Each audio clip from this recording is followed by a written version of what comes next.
Welcome to this blog for Exim Bank. My name's Graham Bright, I'm the Head of Compliance and Operations, and today we're going to look about the ecosystem of trade.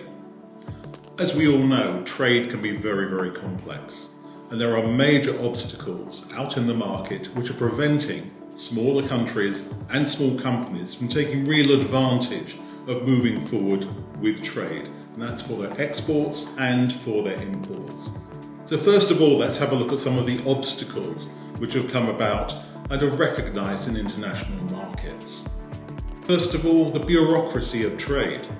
It is highly dependent on exact details, exact syntax, exact documents. Really, from the point of view of an organisation, you need to be well aware of the bureaucracy involved because so many different parties are involved in the trade.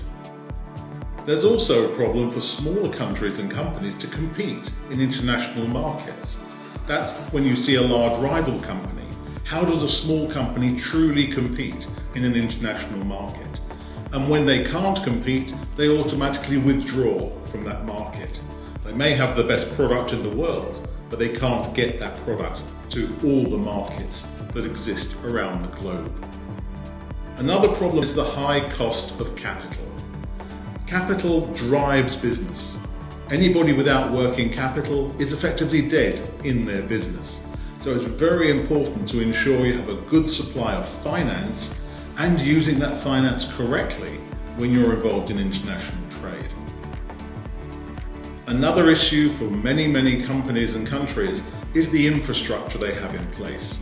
A good rail system to get goods moved to ports, a good port system to enable them to export around the globe. Very good roads as well, because many transactions, specifically in Africa for example, depend on road transport across many landlocked borders. So it's highly instructive for institutions to understand how to best move the goods at lowest cost for greater profitability. The next one is shipping costs. We've seen container costs absolutely booming over the last 18 months, 24 months.